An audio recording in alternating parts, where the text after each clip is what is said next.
जय हिंद दोस्तों, आप सभी का न्यू ऑक्सफोर्ड एजुकेशन में स्वागत है। आप लोग के लिए हम आज आपका जो क्लास 9th और 10th के लिए ध्यान दीजिए। क्लास 9th और 10th में जो आपका SST सब्जेक्ट रखे हैं, यानी जो आपका सामाजिक विज्ञान रखे हैं, इसके लिए आपका यह प्रैक्टिस सेट लेकर में आए हैं। इसका यह प्रैक्टिस सेट आपका 1 है। इसमें आपका 80 प्रश्न शामिल होंगे। जैसे आपको बताया गया है कि पार्ट 1 में आपका कितना क्वेश्चन रहेगा, 80 क्वेश्चन रहेगा। वो आपके सब्जेक्ट से रहेंगे, जो आप सब्जेक्ट रखेंगे उस सब्जेक्ट से आपका 80 क्वेश्चन रहेंगे। और जो आपका पार्ट 2 है इसका, जिसमें 40 क्वेश्चन रहेंगे, उसको हम आपको अलग से एक यानी 4 इसका प्रैक्टिस सेट करवा चुके हैं। जो आपका 40 मार्क रहेंगे वो आपका अलग से हम पार्ट 2 का 4 प्रैक्टिस सेट करवा चुके हैं। ये आपका फर्स्ट प्रैक्टिस सेट है SST का, यानी सामाजिक विज्ञान का। तो देख सकते हैं आप, यहाँ देखिए लिखा हुआ 80 प्रश्न 80 अंक। तो आपका सामाजिक विज्ञान में आपका इतिहास आएंगे, ज्योग्राफी आएंगे, पॉलिटी आएंगे, इकोनॉमिक्स आएंगे। तो सभी इसमें सब्जेक्ट आपको रहेंगे। तो चलिए हम स्टार्ट करते हैं।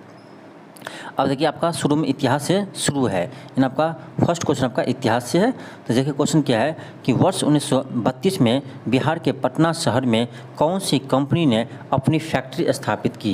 यानी 1932 में कौन सी कंपनी पटना में अपना क्या किया, फैक्ट्री स्थापित किया। ये क्या आपका डच ईस्ट इंडिया कंपनी। किसने किया? डच ईस्ट इंडिया कंपनी ने किया था। आपका ऑप्शन 2 हो जाएंगे। नेक्स्ट आपका है क्वेश्चन नंबर सेकेंड। क्वेश्चन आपका है कि भारत में यूरोपीय व्यापारियों का आगमन का सही क्रम क्या है। तो आपको पता होगा सबसे पहले कौन आया था? पुर्तगाल आए थे, उसके बाद डच, उसके बाद डेनिश, उसके बाद अंग्रेज, उसके बाद फ्रांसीसी। तो पुर्तगाल, डच, डेनिश, अंग्रेज, फ्रांसीसी। तो आपका क्या जगह, आपका ऑप्शन नंबर ए हो जाएंगे। ऑप्शन आपका ए हो जाएंगे, यानी 1 हो जाएंगे। नेक्स्ट आपका है क्वेश्चन नंबर 3 है। क्वेश्चन आपका 3 है कि गद्दार पार्टी के संस्थापक कौन थे। तो ये था आपका लाला हरदयाल। आपका ऑप्शन सी हो जाएंगे। गद्दार पार्टी की स्थापना किसने किया था? लाला हरदयाल। और आपका सोहन सिंह ने किया था। सोहन सिंह इसके प्रथम अध्यक्ष थे। सोहन सिंह इसके प्रथम अध्यक्ष थे, इसे याद रखिएगा। 1913 में किया था सैन फ्रांसिस्को अमेरिका में। कब किया था? 1913 में किया था सैन फ्रांसिस्को अमेरिका में गद्दार पार्टी की स्थापना किया था। इसे आप याद रखिएगा। नेक्स्ट आपका है क्वेश्चन नंबर 4 है। क्वेश्चन 4 है कि अमोघ वर्ष किस वंश का राजा था, शासक था। अमोघ वर्ष किस वंश का शासक था। तो ये था आपका राष्ट्रकूट वंश का। आपका ऑप्शन नंबर ए हो जाएंगे। नेक्स्ट आपका है क्वेश्चन नंबर 5 है। क्वेश्चन है कि जालियांवाला हत्याकांड की जांच के लिए बनाई गई कमेटी के नाम क्या था। ये था आपका हंटर कमेटी। आपका ऑप्शन नंबर बी हो जाएंगे, यानी 2 हो जाएंगे। नेक्स्ट आपका है क्वेश्चन नंबर 6 है। आपका क्वेश्चन नंबर 6 है कि भारत छोड़ो आंदोलन 1942 में किस महीना में शुरू हुआ था। तो आपको पता होगा कि 8 अगस्त 1942 को भारत छोड़ो आंदोलन शुरू हुआ था। इसी में महात्मा गांधी ने करो या मरो का नारा दिया था। तो आपका क्या हो जाएगा? 8 अगस्त, यानी आपका ऑप्शन नंबर सी हो जाएंगे, यानी 3 हो जाएंगे। नेक्स्ट आपका है क्वेश्चन नंबर 7 है। क्वेश्चन आपका है कि मूर्तिकला की गंधार शैली किसका मिश्रण है। मूर्तिकला की गंधार शैली में किसका मिश्रण है। तो ये आपका है भारतीय और यूनानी शैली का। किसका है? भारतीय और यूनानी शैली का मिश्रण को हम क्या कहते हैं? गंधार शैली। यानी आपका ऑप्शन 1 हो जाएंगे।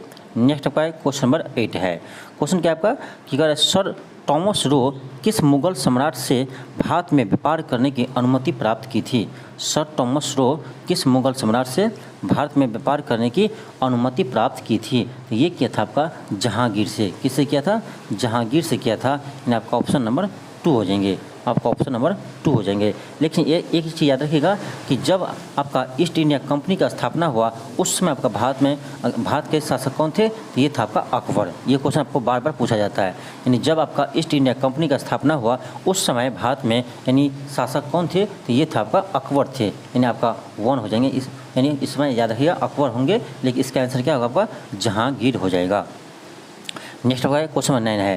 क्वेश्चन का है कि शिवाजी के मंत्रिमंडल अष्टप्रधान की एक विशेषता थी। अष्टप्रधान की एक विशेषता क्या थी। तो यह होगा आपका ऑप्शन 2 हो जाएंगे कि इसके 7 मंत्री ब्राह्मण होते थे। 7 मंत्री ब्राह्मण होते थे। ना आपका 2 हो जाएंगे। क्या होगा? आपका 2 हो जाएंगे। नेक्स्ट आपका है क्वेश्चन नंबर 10। क्वेश्चन आपका है कि इंडियन एसोसिएशन के संस्थापक कौन है। इंडियन एसोसिएशन के संस्थापक कौन है। ये आपका है सुरेंद्र नाथ बनर्जी। कौन है? सुरेंद्र नाथ बनर्जी। आपका ऑप्शन नंबर 3 हो जाएंगे। कब क्या था? तो याद रखिए 26 जुलाई 1876 में क्या था। कब किया था? 1876 में। इंडियन एसोसिएशन के संस्थापक कौन है? तो आपका है सुरेंद्रनाथ बनर्जी। आपका ऑप्शन नंबर 3 हो जाएंगे। नेक्स्ट आपका है क्वेश्चन आपका है 11। क्वेश्चन क्या है कि यूरोप के किस देश में औद्योगिक क्रांति की प्रक्रिया सबसे पहले शुरू हुई थी? तो ये हुआ था आपका इंग्लैंड में। यानी औद्योगिक क्रांति सबसे पहले कहाँ शुरू हुआ है? तो इंग्लैंड हुआ है। इसे आप याद रखिए। नेक्स्ट आपका है क्वेश्चन नंबर 12 है। क्वेश्चन है कि गौतम पुत्र सतकर्णी किस वंश के शासक था? किस वंश का शासक था? तो ये था आपका सातवाहन वंश के। सातवाहन का आपका सातवाहन वंश के शासक थे। आपका ऑप्शन 3 हो जाएंगे। नेक्स्ट आपका है क्वेश्चन नंबर 13। क्वेश्चन है कि आगरा शहर का निर्माण किसने करवाया था? आगरा शहर का निर्माण किसने करवाया था? तो ये करवाया था आपका सिकंदर लोदी ने। किसने कराया था? सिकंदर लोदी ने करवाया था। इसे आप याद रखिएगा। नेक्स्ट होगा क्वेश्चन नंबर 14 है। क्वेश्चन है कि 1857 के विद्रोह ने बिहार के कई नगरों को प्रभावित किया और बिहार के विभिन्न नगरों में विद्रोह का विस्फोट का सही क्रम क्या है? बहुत अच्छा क्वेश्चन आपका है, इसे आप याद रखिएगा। सही क्रम इसका क्या है? तो ये जगह आपका सबसे पहले हुआ रोहिणी में, इसके बाद पटना, फिर मुजफ्फरपुर, फिर जगदीशपुर। तो आपका यहाँ 1 और 2 में सेम ऑप्शन दे दिया है, तो 1 और 2 इसका दोनों हो जाएंगे, क्योंकि दोनों में आपका सेम ही ऑप्शन है। क्या होगा? रोहिणी, पटना, मुजफ्फरपुर, जगदीशपुर। नेक्स्ट आपका क्वेश्चन नंबर 15 है। क्वेश्चन क्या है कि किस गवर्नर जनरल के शासन के दौरान सती प्रथा को अवैध घोषित किया? सती प्रथा को अवैध घोषित किया, ये क्या आपका विलियम्स बेंटिंक के समय में। विलियम्स बेंटिंक के समय राजा राममोहन राय के सहयोग से हुआ था। राजा राममोहन राय के सहयोग से विलियम्स बेंटिंक ने किया था, सती प्रथा पर रोक लगाया था 1829 ईस्वी में। कब लगाया था? 1829 ईस्वी में इस पर रोक लगाया था। इससे भी आप याद रखिएगा। नेक्स्ट आपका क्वेश्चन नंबर 16 है। क्वेश्चन 16 क्या आपका? देखिए आपका एक सेट दिया है, यानी आपका एक सेट, एक सूची 1 है, सूची 2 है, इसको मिलान करना है। यानी मेगास्थनीज किसके समय भारत आए थे, ये आपका है। फाहियान किसके समय भारत आए थे, तो ये आपका क्वेश्चन है, उसको क्या करना है? मैच करना है। देखिए मेगास्थनीज आपका यानी ये मौर्य वंश के शासक के समय आया था, यानी आपका ए का 2 हो जाएंगे। फाहियान आपका गुप्त शासक के समय आया था, यानी आपका बी का 3 हो जाएंगे। और हैंसंग आपका ऑप्शन ए हो जाएंगे। पुष्पभूति वंश, अब देख लीजिए आपका ऑप्शन कौन आ रहा है, तो आपका ऑप्शन नंबर डी आ जाएंगे, यानी 4 आ जाएंगे। 2, 3, 1। नेक्स्ट आपका है क्वेश्चन नंबर क्वेश्चन आपका 17 है। क्वेश्चन क्या है कि निम्नलिखित में से सत्य कथन को चुनिए। इनमें से कौन सा कथन सत्य है, इसे आपको चुनना है। देखिए ऑप्शन ए क्या है कि बुद्ध और महावीर दोनों ही परमात्मा के अस्तित्व में विश्वास करते थे। आपका ये गलत है, ये आपका गलत है। सेकंड क्या आपका है कि बुद्ध और महावीर दोनों ही आत्मा के अस्तित्व में विश्वास करते थे। ये आपका बिल्कुल सही है। दोनों आपको आत्मा के मानते थे, दोनों आपको आत्मा को क्या करते थे? मानते थे। इन आपका क्या होगा? ऑप्शन 2 हो जाएंगे। क्या होगा आपका? ऑप्शन 2 हो जाएंगे। नेक्स्ट आपका है क्वेश्चन नंबर 18 है। क्वेश्चन आपका है कि मास्टर दा के नाम से विख्यात स्वतंत्रता सेनानी के मूल नाम क्या था? मास्टर दा के नाम से विख्यात स्वतंत्रता सेनानी का मूल नाम क्या था? तो ये था आपका सूर्य सेन। यानी सूर्य सेन के किस नाम से जानते हैं? तो मास्टर दा के नाम से। नेक्स्ट आपका है क्वेश्चन नंबर आपका 19 है।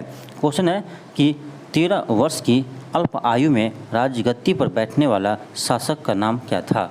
13 वर्ष के अल्प आयु में यानी कम आयु में राजगद्दी पर बैठने वाला शासक का नाम क्या था? तो ये था आपका अकबर। कौन? तो अकबर आपका 13 वर्ष की आयु में वो आपका राजा बने थे। इसे आप याद रखिएगा। नेक्स्ट आपका क्वेश्चन नंबर 20 है। क्वेश्चन है कि जब इब्न बतूता भारत आया तो भारत का शासक कौन था?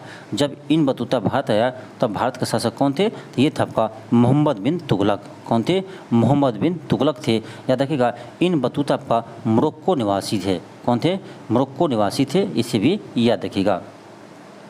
नेक्स्ट आपका क्वेश्चन नंबर 21 है। क्वेश्चन है कि किन 2 मुगलों शासकों के मध्यवर्ती काल में शेर शाह का शासन था?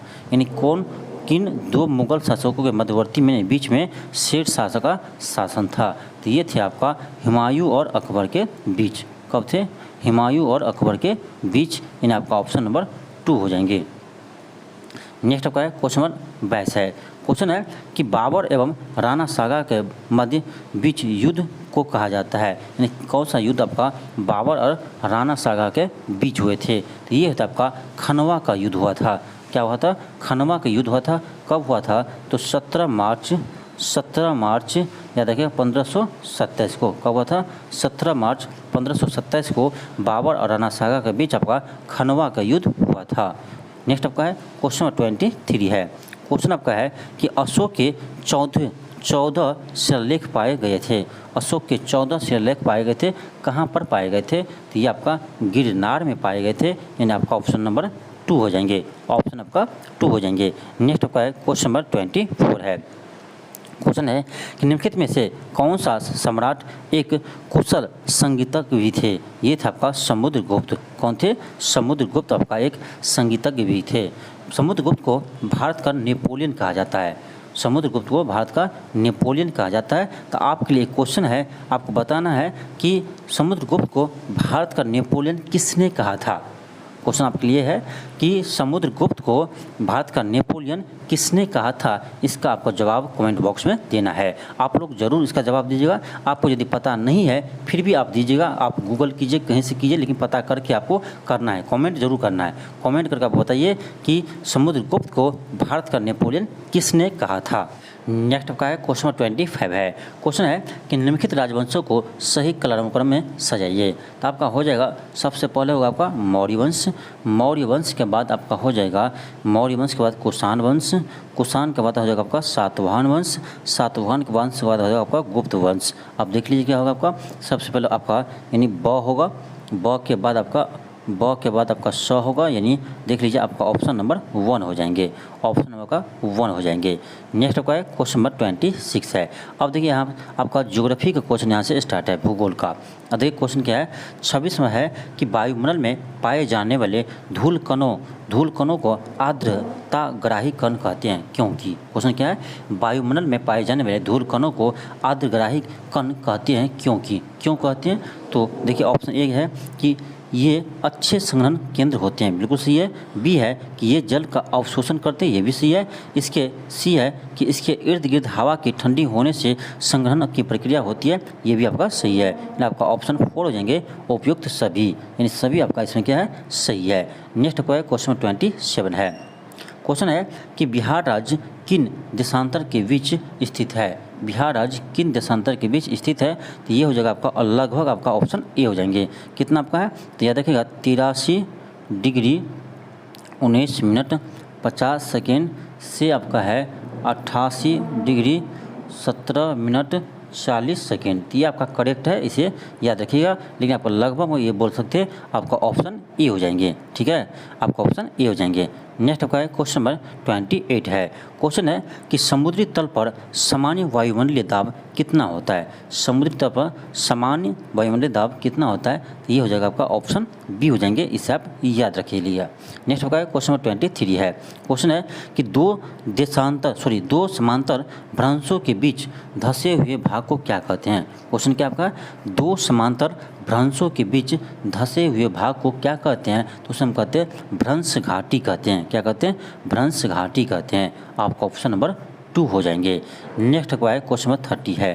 क्वेश्चन आपका है कि उत्तरी गोलार्ध में फेरेल के नियम के कारण पवनें विक्षेपित होती है। क्वेश्चन क्या है, उत्तरी गोलार्ध में फेरेल के नियम के कारण पवनें विक्षेपित होते हैं, किधर की ओर विक्षेपित होते हैं? ये होगा आपका इसके दाईं ओर। आपका ऑप्शन नंबर 1 हो जाएंगे। ऑप्शन आपका 1 हो जाएंगे।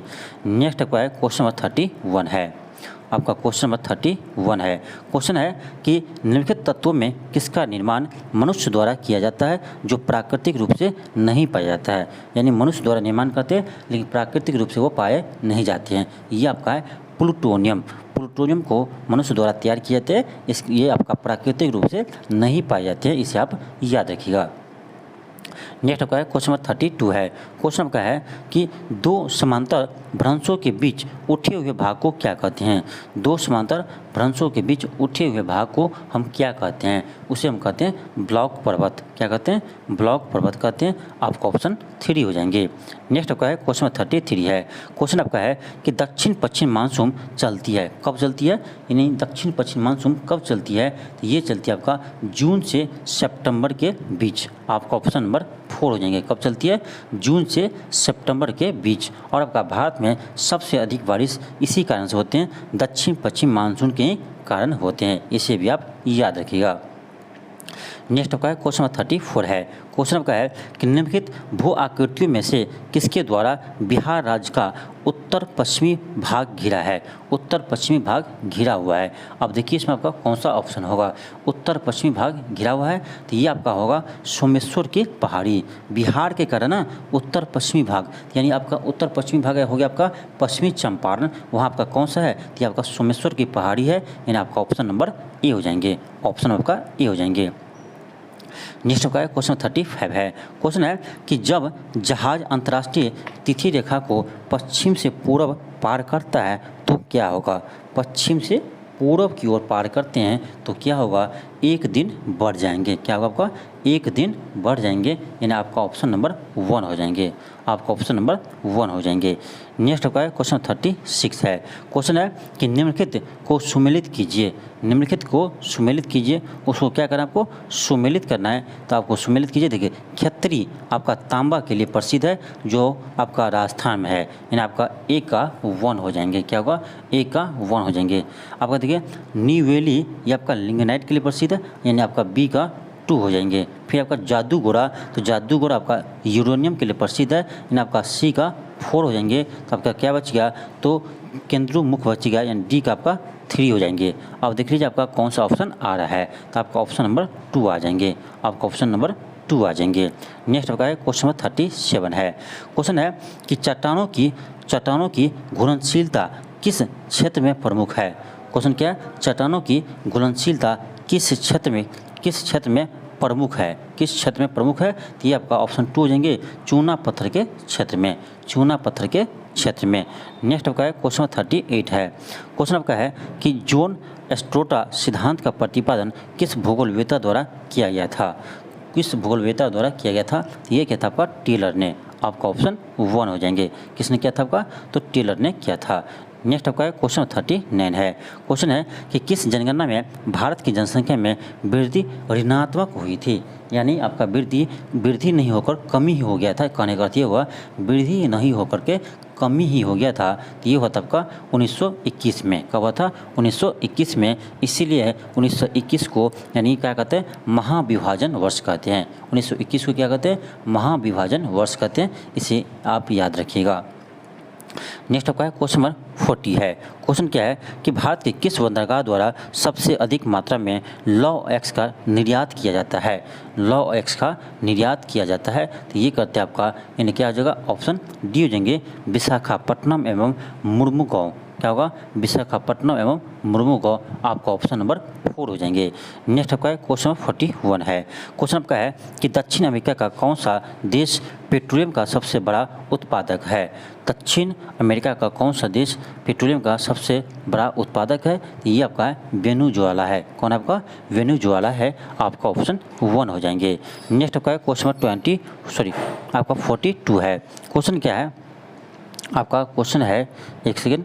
क्वेश्चन आपका है कि भारत के प्राकृतिक वनस्पति के संबंध में कौन सा कथन सही है? कौन सा कथन सही है? ऑप्शन 1 है कि अधिक वर्षा वाले क्षेत्र में संघनन उष्णकटिबंधीय वन पाए जाते हैं। बिल्कुल सही है। बी है औसत वर्षा वाले क्षेत्र में मानसूनी वन पाए जाते हैं। ये भी आपका सही है। 3 है कि निम्न वर्षा वाले क्षेत्र में शीतोष्ण घास के मैदान पाए जाते हैं। ये भी आपका सही है। आपका ऑप्शन 4 हो जाएंगे, उपयुक्त सभी। आपका ऑप्शन 4 हो जाएंगे, उपयुक्त सभी। नेक्स्ट आपका क्वेश्चन नंबर 43 है। क्वेश्चन आपका है कि निम्नलिखित देश और राजधानी में कौन सा युग्म गलत है? यानी एक सेट दिया आपका देश और दूसरे सेट दिया आपको राजधानी। आपको देखना है यानी किस देश का राजधानी कौन सा है। देखिए आपका चेकोस्लोवाकिया, इसका राजधानी क्या है? प्राग है। बिल्कुल सही है। डेनमार्क आपका कोपेनहेगन है। ये भी सही है। आपका क्या आपका? इथियोपिया है। इसका आपका राजधानी सुबा नहीं है। ये आपका गलत है। इसका राजधानी है अदिस अबाब। क्या आपका? अदिस अबाब है इसका राजधानी। इसे आप याद रखिएगा। तो आपका गलत कौन सा हो गया? आपका ऑप्शन नंबर 3 गलत हो गया। आपका ऑप्शन नंबर 3 गलत हो गया। और दक्षिण कोरिया का राजधानी कहाँ है? तो सियोल है। इसे भी याद रखिएगा। नेक्स्ट आपका क्वेश्चन नंबर 44 है। क्वेश्चन है कि कैप्सियन सागर या झील अवस्थित है? कैप्सन सागर झील कहाँ अवस्थित है? तो ये आपका इसका कुछ भाग आपका यूरोप में है और कुछ भाग आपका एशिया में है। कुछ भाग इसका यूरोप में है और आपका कुछ भाग कहाँ है? तो एशिया में है। आपका ऑप्शन 4 हो जाएंगे। नेक्स्ट आपका है क्वेश्चन नंबर 45 है। क्वेश्चन है कि भूमध्य सागरीय समुद्री जलवायु की विशेषता क्या है? भूमध्य सागरीय समुद्री जलवायु की विशेषता क्या है? तो यह हो जाएगा आपका ऑप्शन 4 हो जाएंगे। सूक्ष्म ग्रीष्मकाल और आर्द्र सर्दियाँ। सूक्ष्म ग्रीष्मकाल और आर्द्र सर्दियाँ। आपका ऑप्शन डी हो जाएंगे। नेक्स्ट आपका क्वेश्चन नंबर 46 है। क्वेश्चन आपका 46 है कि दक्षिणी गोलार्ध का ग्रीष्म अनंतांत कब होती है? यानी दक्षिण गोलार्ध में आपका सबसे बड़ा दिन कब होता है? दक्षिण गोलार्ध में आपका सबसे बड़ा दिन कब होता है? तो ये होता है आपका, याद रखिएगा, क्या कह रहा है दक्षिण गोलार्ध में ना, तो आपका उत्तरी गोलार्ध में देख लीजिए सबसे छोटा दिन कब होता है? तो आपका होता है 22 दिसंबर। तो वही आपका हो जाएंगे दक्षिणी गोलार्ध में सबसे बड़ा दिन। याद रखिए, जो आपका उत्तरी गोलार्ध में सबसे छोटा दिन होता है जिस तारीख को, उसी तारीख को आपका दक्षिणी गोलार्ध में सबसे बड़ा दिन होता है। यानी आपका आंसर क्या होगा? 4 हो जाएंगे, 22 दिसंबर। तो 22 दिसंबर का आपको उत्तरी गोलार्ध में सबसे छोटा दिन होता है, इसीलिए आपका दक्षिणी गोलार्ध में सबसे बड़ा दिन होता है। वही आपको याद रखिएगा 21 जून का आपको उत्तरी गोलार्ध में सबसे बड़ा दिन होता है, तो उसी तारीख को आपका दक्षिणी गोलार्ध में सबसे छोटा दिन होता है। इससे आप याद रखिएगा, एक साथ आपको दोनों याद रह जाएंगे। नेक्स्ट आपका क्वेश्चन नंबर 47 है। क्वेश्चन है कि पौधे की उपज के लिए कौन सी मृदा सबसे अच्छी होती है? पौधे की उपज के लिए कौन सी मृदा सबसे अच्छी होती है? तो ये हो जाएंगे आपका दोमट मिट्टी। क्या हो जाएगा आपका? दोमट मिट्टी हो जाएंगे। आपका ऑप्शन 3 हो जाएंगे। नेक्स्ट आपका क्वेश्चन 48 है। क्वेश्चन आपका देखिए क्या है।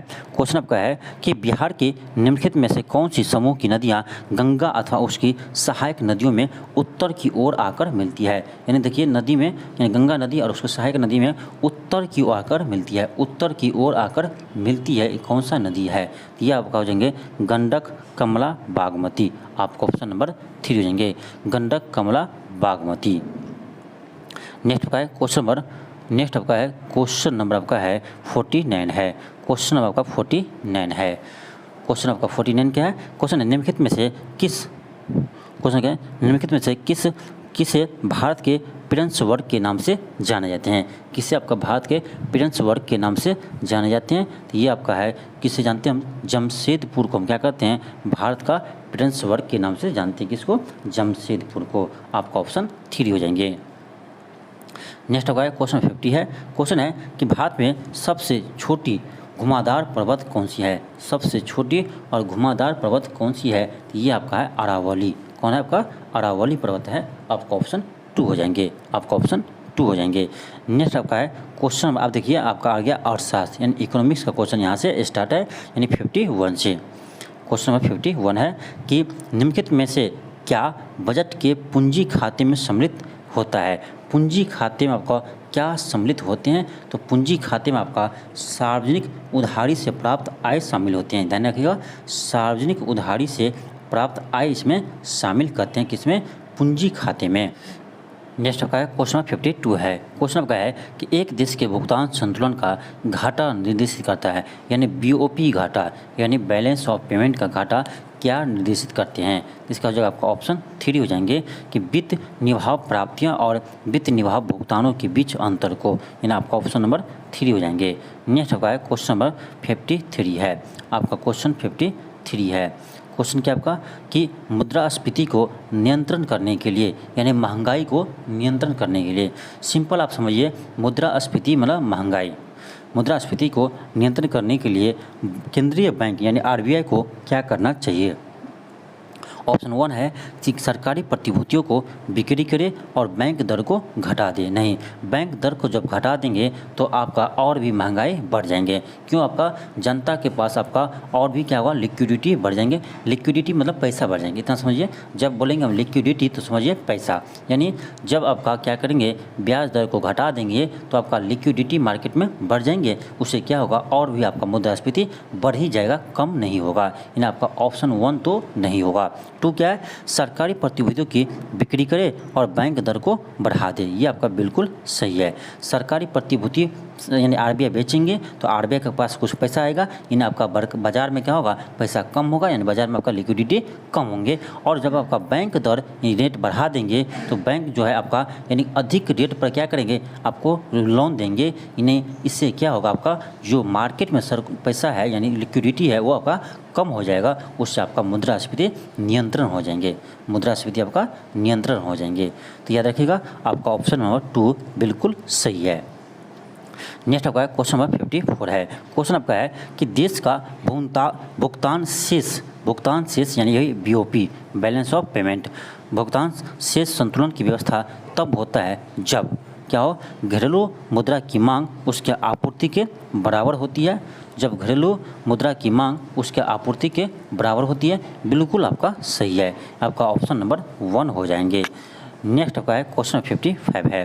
क्वेश्चन आपका है कि उपभोक्ता संरक्षण अधिनियम कब बनाया गया, उपभोक्ता संरक्षण अधिनियम कब बनाया गया था। तो याद रखिएगा ये बनाया था आपका 1986 में। कब बनाया, 1986 में, आपका ऑप्शन 3 हो जाएंगे।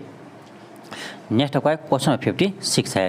क्वेश्चन है कि कल्पना कीजिए कि एक देश ने स्वतंत्र रूप से प्रवाहित विनिमय दर प्रणाली को अपनाया है और अन्य बातें पूर्ववत रहे। यदि देश की कीमत का स्तर बढ़ जाए तो उसका परिणाम क्या होगा, यानी कीमत का स्तर बढ़ जाएंगे तो क्या होगा, तो क्या होगा, देश की मुद्रा की मांग में वृद्धि होगी और आपका मुद्रा के मूल्य ह्रास में होंगे। यानी देश में मुद्रा की मांग में वृद्धि होगी और आपका मुद्रा की में क्या होगा, मूल्य ह्रास हो जाएंगे, यानी इसका वैल्यू कम हो जाएंगे। इसे आप याद रखिएगा। नेक्स्ट आपका क्वेश्चन नंबर 57 है। क्वेश्चन है कि निम्नलिखित प्रकारों की आय पर विचार कीजिए, निम्नलिखित प्रकारों की आय पर विचार कीजिए और अवरोही क्रम में उसके परिणाम का सही अनुक्रम है। इसको बताना आपको किसमें, तो अवरोही क्रम यानी घटते हुए क्रम में आपको बताना है। तो देखिए आपका सबसे अधिक क्या होगा, तो राष्ट्रीय आय हो जाएंगे, यानी सबसे पहले आपका 4 हो जाएंगे, राष्ट्रीय आय पहले होगा। उसके बाद आपका व्यक्तित्व आय होंगे, यानी आपका 1 हो जाएंगे। इसका 1 नहीं होगा, आपका निजी आय होगा। इसके बाद क्या होगा, निजी आय होगा, यानी आपका 4 के बाद 2 हो जाएंगे। इसके बाद आपका 1 होंगे व्यक्तित्व आय, ठीक है। उसके बाद सबसे लास्ट में होगा आपका प्रायोज्य आय हो जाएंगे, प्रायोज्य आय हो जाएंगे, आपका ऑप्शन नंबर 1 हो जाएंगे, ऑप्शन आपका 1 हो जाएंगे। नेक्स्ट आपका क्वेश्चन 58 है। क्वेश्चन आपका 58 है कि निम्नलिखित में से क्या केंद्र सरकार के राजस्व व्यय का सबसे बड़ा महत्वपूर्ण कारक है, यानी आपका केंद्र सरकार के राजस्व व्यय का आपका सबसे महत्वपूर्ण कारक इसमें कौन सा है, ये आपको बताना है। तो ये आपका है ब्याज भुगतान, क्या आपका ब्याज भुगतान है, आपका राजस्व व्यय का सबसे बड़ा महत्वपूर्ण स्रोत कारक क्या है, आपका ब्याज भुगतान है। नेक्स्ट आपका क्वेश्चन 59 है। क्वेश्चन क्या है आपका, क्वेश्चन है एक सेकंड, क्वेश्चन आपका है कि बिहार की उस योजना का नाम बताइए जो आपका निर्यातमुखी इकाइयों की स्थापना के लिए उपेक्षित उच्च स्तरीय अवसरचात्मक सुविधा का निर्माण पर ध्यान देती है। बताइए इसका क्या होगा आंसर। तो आपका 59 का हो जाएंगे, ऑप्शन नंबर आपका 1 हो जाएंगे, ऑप्शन आपका 1 हो जाएंगे, इंटीग्रेटेड इंफ्रास्ट्रक्चर डेवलपमेंट, आपका ऑप्शन 1 हो जाएंगे। नेक्स्ट आपका क्वेश्चन नंबर 60 है। क्वेश्चन आपका 60 है। क्वेश्चन क्या है, क्वेश्चन आपका है कि साधारणतः किसी देश की और अनुकूलतम क्या है, अनुकूलतम जनसंख्या से अभिप्राय है कि जनसंख्या के उस परिणाम से होता है जहाँ, क्वेश्चन क्या आपका, क्वेश्चन है कि साधारणतः किसी देश की अनुकूलतम जनसंख्या से अभिप्राय है कि जनसंख्या के उस परिणाम से होता है जहाँ, उस परिणाम से होता है जहाँ प्रति व्यक्ति अधिकतम उत्पादक प्राप्त होता हो। क्या होते हैं, प्रति व्यक्ति अधिकतम उत्पाद प्राप्त होता हो, यानी आपका ऑप्शन नंबर 1 हो जाएंगे। अब देखिए आपका क्वेश्चन नंबर आपका 61 है। यहाँ से आपका पॉलिटी यानी राजनीतिक शास्त्र का क्वेश्चन स्टार्ट है। देखिए आपका 61 क्या है कि भारतीय संविधान के स्वतंत्र न्याय प्रणाली की अवधारणा का सार कहाँ से लिया गया है। स्वतंत्र न्यायपालिका ये आपका लिया है अमेरिका से। कहाँ से लिया आपका, अमेरिका से लिया है स्वतंत्र न्यायपालिका। और क्या लिया, मौलिक अधिकार आपको अमेरिका से लिया है, इसे आप याद रखिएगा। और राष्ट्रपति पर महाभियोग ये भी कहाँ लिया है, तो आपका अमेरिका से लिया है। और आपका न्यायिक सक्रियता भी कहाँ से लिया है, तो आपका अमेरिका के संविधान से लिया गया है, इसे भी याद रखिएगा। संविधान संशोधन कहाँ से लिया है, तो आपका दक्षिण अफ्रीका के संविधान से लिया है संविधान संशोधन। और आपका संसदीय व्यवस्था कहाँ से लिया है, तो आपका ब्रिटेन से लिया है। संसदीय व्यवस्था कहाँ से लिया है, तो ब्रिटेन से लिया है, इसे भी आप याद रखिएगा। नेक्स्ट आपका है क्वेश्चन नंबर 62 है। क्वेश्चन है कि भारतीय राजनीतिक व्यवस्था का स्वरूप निम्नलिखित में से कौन सा है। भारतीय राजनीतिक व्यवस्था का स्वरूप निम्नलिखित में से कौन सा है। तो ये आपका है गणतंत्रीय, संघीय और संसदीय। कैसा है? गणतंत्रीय है, संघीय है और संसदीय है। आपका ऑप्शन 3 बिल्कुल सही है। नेक्स्ट आपका है क्वेश्चन नंबर 63 है। क्वेश्चन आपका है कि भारत में प्रथम गैर कांग्रेसी सरकार के प्रधानमंत्री कौन था।